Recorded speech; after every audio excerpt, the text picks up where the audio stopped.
Hello, everybody. How are you? Now, this is exciting because I'm getting a lot of requests on this, and that is to do a lyrics explained episode, which is where I use my 14 years at the University of Hawaii's lyrics explanation department to explain the lyrics of Taylor Swift's big, huge, multinational, multi-million selling album Folklore, which many people are saying is probably her best work. And can you explain the lyrics? And in this video, I'm going to go through every song, and we're going to do it right now. Now, number one on the Taylor Swift album Folklore is the song The One. And guys, this is an amazing kickoff to such a monumental album because she talks about being an only child and growing up and being lonely and having a life that can only be described as a little bit dark. So this is a tone that she set for the entire album. And in the lyrics, she talks about how the other kids had brothers and sisters. She had imaginary friends. And the good thing is she had like 15 or 16 of them, so she felt like she had her own squad at the age of 9 or 10. But again, a very personal insight and a very personal song to kick off such a powerful album. All right, we're going to jump right to number two, guys. It's Cardigan. Now, here's a song that follows this feeling of loneliness and of needing to have warmth around her that a lot of times as children we desire more than the physical need for warmth. And the reason for that is that all of those trials and tribulations that we've all gone through, as a kid, you really don't have the mental capacity to deal with it a lot of times. So Cardigan, the lyrics in Cardigan talks about wanting to have the warmth of a cardigan enveloping her body so that then she felt less lonely in life, and also it allowed her to have something to talk about when she was conversing with her imaginary friends. She would talk about the different fashions that she was utilizing at the time, and another great song. So number three is The Last Great American Dynasty. Who knew? I mean, it's such an interesting song because in these lyrics, Taylor Swift talks about her love of the 90s Chicago Bulls. Now, here's a team that won count them, five NBA championships in 7 years.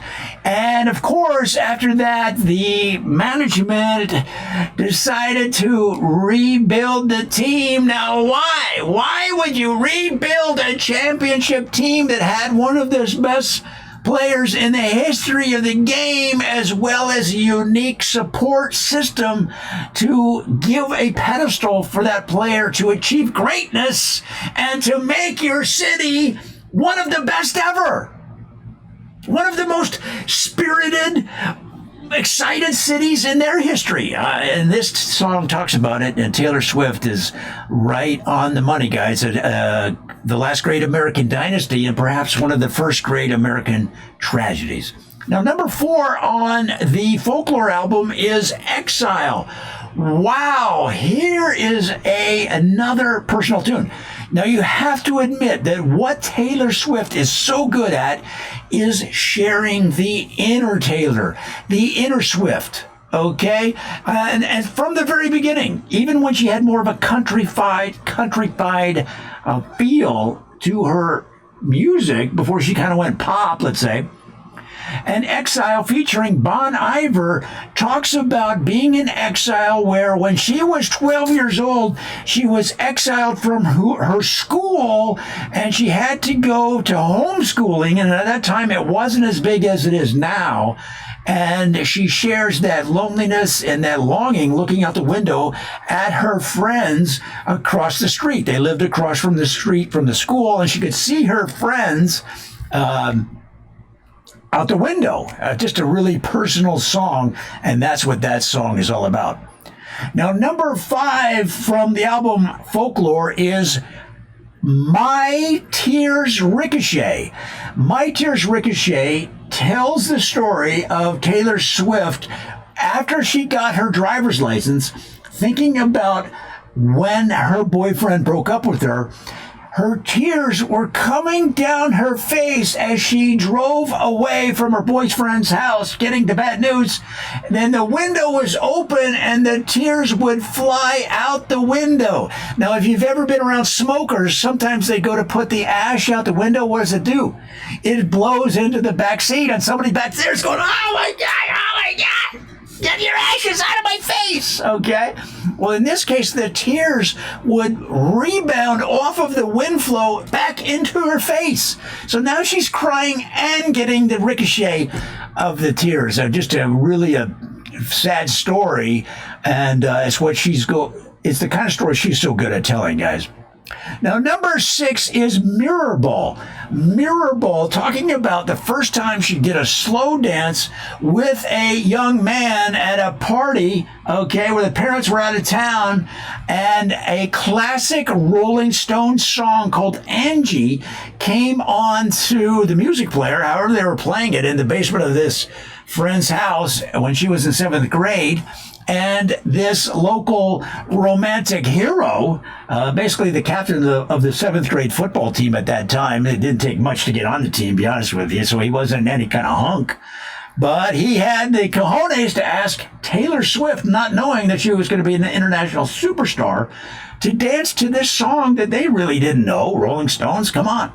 And so Mirror Ball talks about the mirror ball in that room. Just a really exciting song.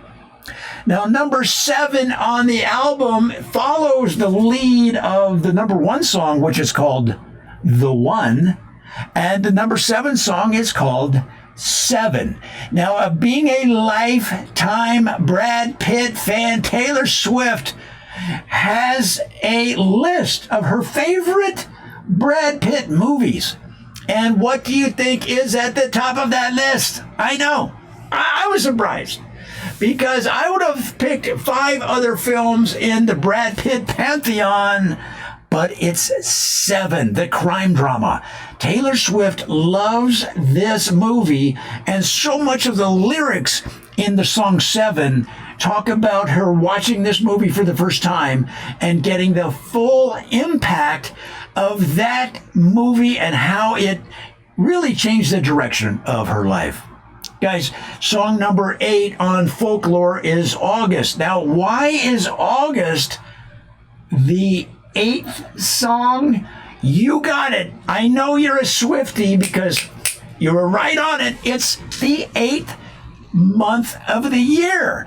And what is the month that's going on right now during the pandemic in 2020? Where are we right now? In August, okay. Now, is that a coincidence? Well, perhaps.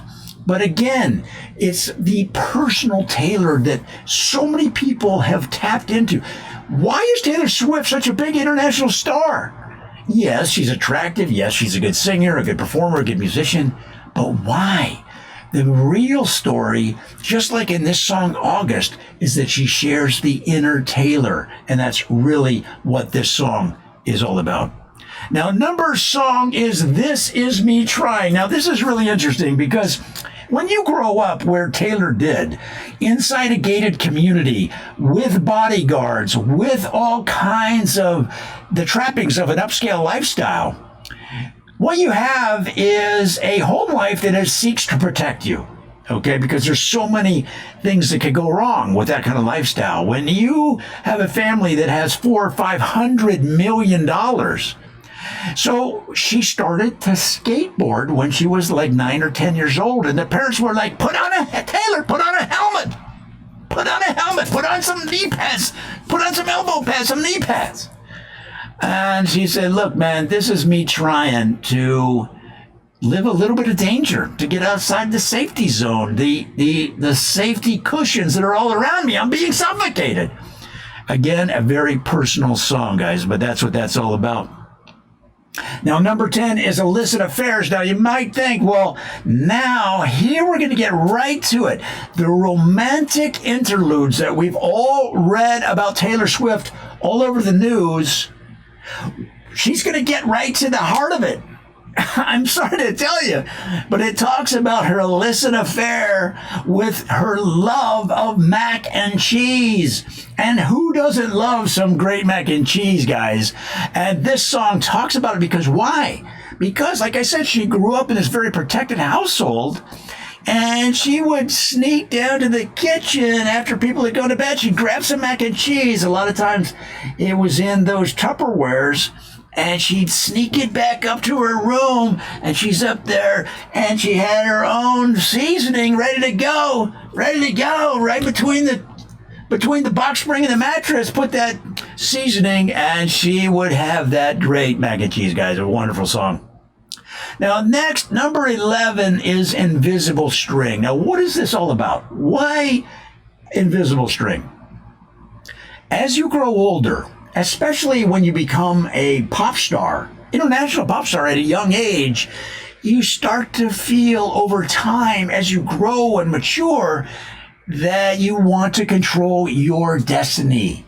You want a bigger say in what is going on in your life because after all, nobody ain't got nothing without me, Taylor Swift, okay?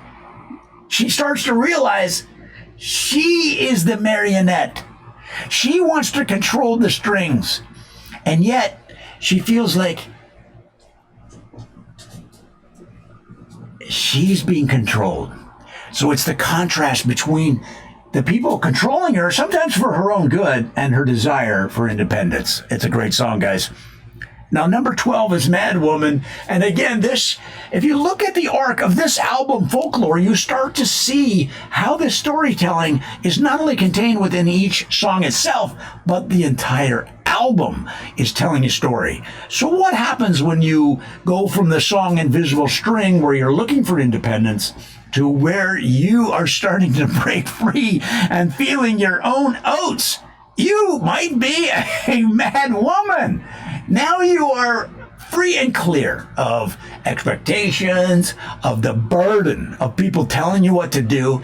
You're starting to find your independence, your own voice, and you become a mad woman. You become excited by the freedom, and you're running toward your future with abandon and gusto. Guys, it's a great song.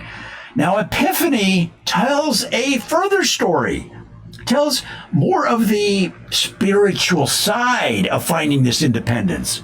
She has an epiphany about what, maybe even you could say, why she was placed on this earth.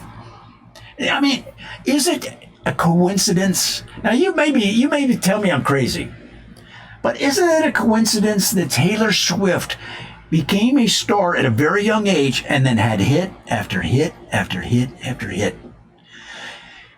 In my opinion, this song talks about that Taylor Swift was put here for a greater purpose, and that is to bring light to the world, and she was put here by a higher power. Now, I'm not saying that, you can fill in what you think a higher power is. I know what it means to me. Okay, and the Epiphany is really a details why she was placed on earth, on this earth, guys. It's a great song. Now, Betty is a wonderful song in the number 14 slot of the 16 songs because Betty was the dog that the Swifts had in the house when Taylor was 4 years old. Now, at that age, you don't even really, this is the kind of age where you hug a dog too tight.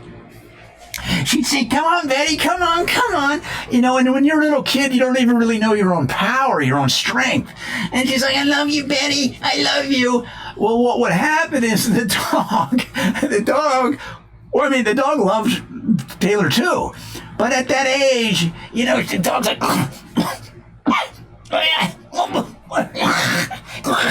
now, it wasn't a dangerous hug, but it was a little too tight, and the dog's okay, let go of me. And so this song talks about that contrast between the dog's outlook and her outlook at the age of 4 years old. Wonderful song. Now, Peace is great at 15 because now, when you look at an album, now I know a lot of people don't necessarily buy albums anymore. There's still a lot of album sales, but not like it used to be.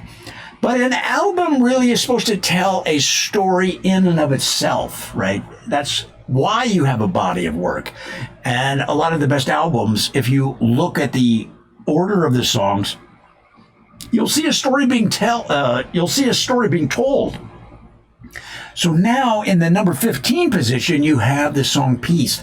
In a way, it's like we're bringing in the album for a landing, and she's trying to build a peaceful lull before the climax of the 16th song, Hoax, which we'll get to in a second. So Peace is this lyrical, haunting, slow jam of memories as she looks back on her career and finds peace in how she handled everything, good and bad. And then finally, like I say, Hoax. And she asks the question, what if I'm a hoax? She challenges herself to meet some of the critics and the haters. And now at this point of her career, she has no fear. She's not 7. How old was she when she became huge? Like 12, 13, 14, 15, I don't know. She was a kid singing more of a countrified sound, but it wasn't long before she was an international superstar. And she challenges herself to face those haters and those questioners and the critics. And she said, well, maybe I'm a hoax. Maybe I am. Maybe I'm a hologram.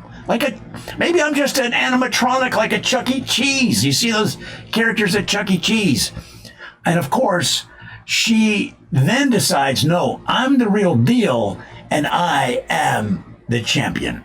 Guys, I hope that helps. That is the entire album, Taylor Swift's Folklore. We went from number 1 to number 16, and of course the number 1 song was The One, and number 16, The Hoax. We went right down through them, guys, from The One to Cardigan to The Last Great American Dynasty to Exile, My Tears Ricochet, 7, August, This Is Me Trying, Illicit Affairs, Invisible String at number 12, Mad Woman, number 13, Epiphany, number 14, Betty, talking about their family dog, number 15, Peace, and number 16, Hoax. I hope you enjoyed that. Come on back, guys. We're going to have so many more songs and albums where I count on my 10 years at the University of Nebraska, Omaha location, Omaha campus. My 10 years of education there in lyrics appreciation, and I'm going to bring that expertise to you so that you can enjoy your music even more.